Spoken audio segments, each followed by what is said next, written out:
Leaders believed they had a deal until the US president launched a personal attack on Canada's Prime Minister. Donald Trump has left the G7 network of global cooperation in disarray after he pulled the US out of a previously agreed summit communique, blaming the Canadian Prime Minister Justin Trudeau, whom he derided as dishonest and weak. The US president, who arrived at the summit in Canada late and left early to fly to Singapore to prepare for his summit with Kim Jong-un, shocked fellow leaders with a bellicose press conference on Saturday in which he attacked the trade policies of other countries.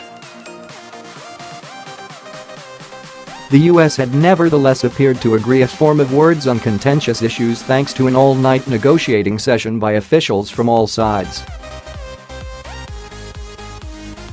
But after leaving for Singapore, Trump tweeted personal attacks on Trudeau and said that he had told his representatives not to sign the summit communique, turning what had already been a tense meeting of the world's leading industrialized democracies into a fiasco. PM Justin Trudeau acted so meek and mild, he tweeted only to give a news conference after I left, saying that us tariffs were kind of insulting and he will not be pushed around.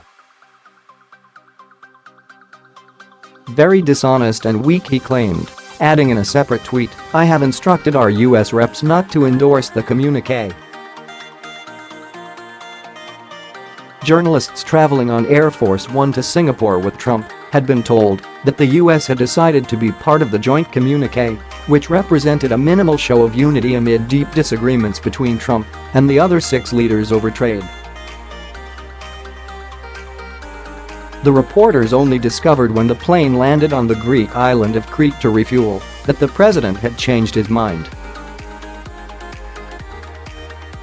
Even for a presidency as capricious as Trump's, his action marked a new blurring of lines between his personal feelings towards other leaders and US government policy. It was also the latest example of Trump's use of much harsher language towards fellow democratically elected leaders of allied countries than to strongman leaders of enemy and adversary nations. A few minutes before Trump sent out his inflammatory tweets, his hawkish national security advisor, John Bolton, appeared to anticipate them by sending a tweet of his own, deriding the G7 summit he had just attended. Just another G7, where other countries expect America will always be their bank.The president made it clear today. No more, Bolton said. Bolton has been sidelined in talks with the North Koreans, but the last-minute turnaround on the G7 represents a win for his unilateralist approach to US foreign policy. The tweets also represent a blow to the French President Emmanuel Macron and the German Chancellor Angela Merkel, who believed they had brokered a deal to smooth over tensions on US-European trade. The communique said the leaders of the United States, Canada, Britain, France, Italy, Germany, and Japan agreed on the need for free, fair, and mutually beneficial trade and the importance of fighting protectionism. We strive to reduce tariff barriers, non-tariff barriers and subsidies, the statement said.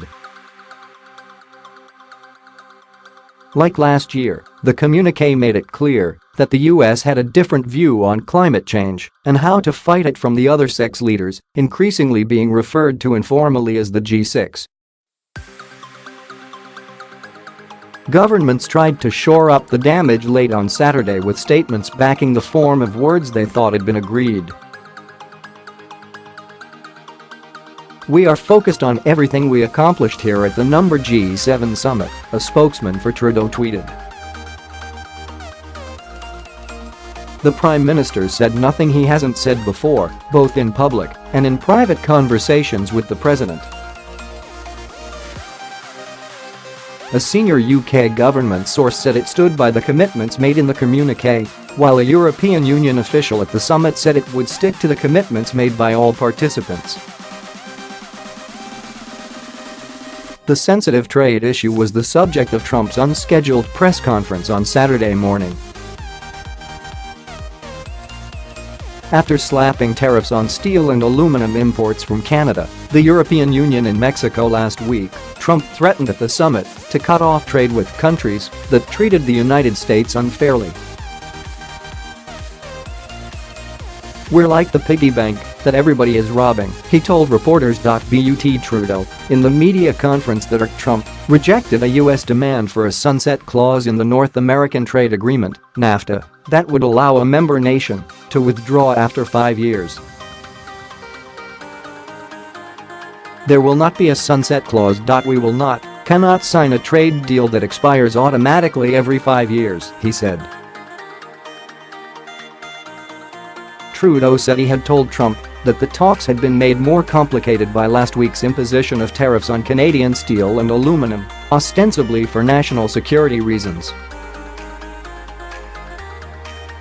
Canada has promised retaliatory measures on 1 July. I highlighted directly to the president that Canadians did not take it lightly, that the United States has moved forward with significant tariffs, said Trudeau. "Canadians, we're polite, we're reasonable, but we will also not be pushed around."